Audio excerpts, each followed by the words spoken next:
Hello, YouTubers, friends, compatriots, Blue Shield, Desolate, Peasants, Vassals. I'm a useful idiot, and today I want to talk about racism. Yes, racism, but racism, as you might expect, from a different angle, and that is as a political tool, because that is mostly what it functions as. Because I want to talk about a couple of basic foundations of what we know as racism. And one part of this is the fear of what we do not understand. So people who are a different color, who have different cultures, who live in different countries, all of these things are people who are different. And we do not understand them. And what we do not understand, we fear. That is human nature. Just like people have a reaction to spiders. And therefore, there is a built-in animosity. And one could delve into the psychological and biological reasons for this, and I'm sure you'd come up with some interesting answers. I just want to suggest that racism is a lot more simple than it appears to be, because it's part of something a lot bigger, and that is the fear of the unknown, the fear of what we do not understand, and the tendency to attack that which we fear and do not understand. So, and then the other part of this foundation is the idea that a lot of racism is actually based on economics and class. A good example of this is if I want to share an anecdote where you're walking downtown. Let's say you are walking in a part of downtown where I, as a white person, confront people of a lower class who happen to be black. And perhaps because of my own upbringing, my own prejudices, the culture in which I live, I may experience discomfort and or fear. And then in that same downtown, let's say I pass those individuals, I come to a crosswalk, and I see another person. But this person is carrying a briefcase and wearing a business suit, but he is also a black man. But because he is exemplifying characteristics that make me comfortable in my class as a white person and as a middle class person, there is no fear or discomfort in that situation. So therefore, it leads one to believe that a lot of these fear and prejudices actually come from class as opposed to race. Humans are fully capable of transcending race if these other characteristics come into play and these premises are met, these basic premises.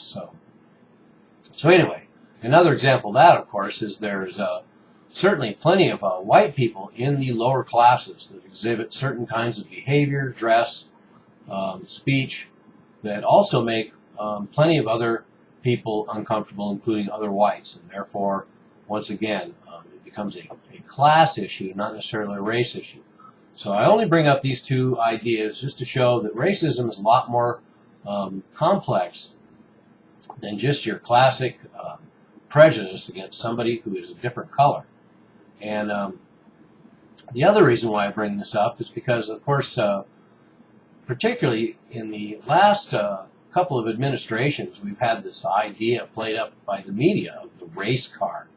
And it's become such a mantra, and now such a trendy catch-all phrase for the bewildered herd to throw around this idea of the race card and calling the race card that I'm really getting pretty tired of it. And I think, once again, if we just extrapolate human nature, then the way that racism is manipulated by the political class and the media to further divide us becomes a lot more apparent. And a good example of that is all the complaints by the Republican base, the GOP base, about the fact that 90% of blacks support Barack Obama. And why should that be a surprise? And why is that racism? Because, first of all, whites, of course, have had nothing but white candidates to choose from, so they've had nothing to complain about. Racism has only become an issue for white voters when we have this black candidate. And the handful of black candidates we've had before congressional races. And so anyway, now we're getting to experience what everyone else has. And the fact is that why should blacks vote for a candidate like Mitt Romney?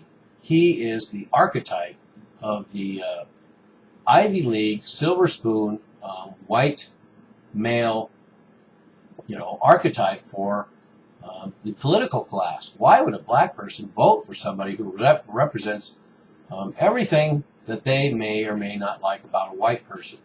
And a good example of that is how many white voters would consider any of the platform and political agenda of, say, somebody like 50 Cent. If the rapper 50 Cent ran for president, how many white voters do you think would vote for him?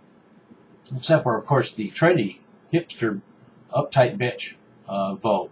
But other than that, I mean, what whites would vote for somebody like 50 Cent? He represents the archetype of what whites fear most in black people. He's got bullet wounds. He's covered with tattoos. He's got gold teeth. He's a rapper. He is the white middle class worst nightmare. So anyway, and another thing this shows, of course, is it's not necessarily based on racism, because special interests look out for what they want. They vote for the candidate they want. Women perceive the Democrats as protecting their rights as women. That's what they're interested in. So therefore, they lean towards Democrats. Hispanics see Democrats as someone who looks out for them. And that's what interests them, somebody who's interested in immigrants' rights. So the Hispanics lean towards the Democrats traditionally.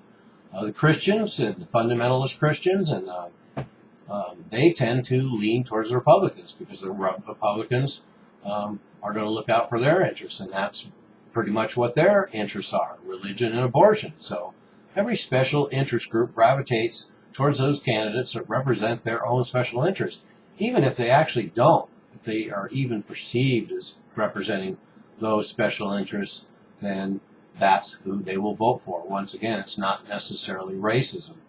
And it also goes hand in hand with the whole idea of voter intimidation. A lot of talk about, Black Panthers intimidating voters outside of voting places, and all this kind of rigmarole. Well, first of all, a couple of events does not create a trend. And second of all, for every voting district that's in a black neighborhood that may intimidate whites, and there's going to be voting places in white neighborhoods that may intimidate blacks. I mean, there could be any number of reasons. I'm sure there's lots of different sorts of characters that could be perceived as intimidating in different polling areas and different polling stations and different polling neighborhoods in different polling states. So there's a lot of variables there. So once again, I'm not necessarily basing this on racism, although certainly the prejudice of encountering someone of a different race at a polling place is going to be intimidating, whether you're black or white. So anyway, and a good example of this, they talk about the fact that 90% of blacks voted for Obama. Well, the fact is that 90% of white Christians voted for Mitt Romney.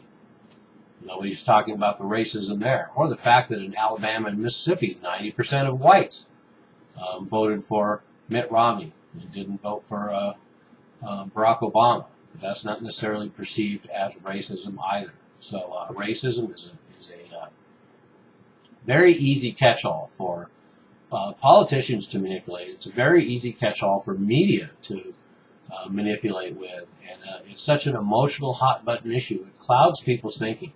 Makes it a very efficient and effective tool for the political class and the media to manipulate the viewing public and to create all these new mythologies about racism and to create more division using racism. And that's what they use it for. So just examine your own ideas about racism, your own thoughts about racism, and don't let the media and politicians use you as a tool, as a useful idiot, I'm a useful idiot. Don't you be one too.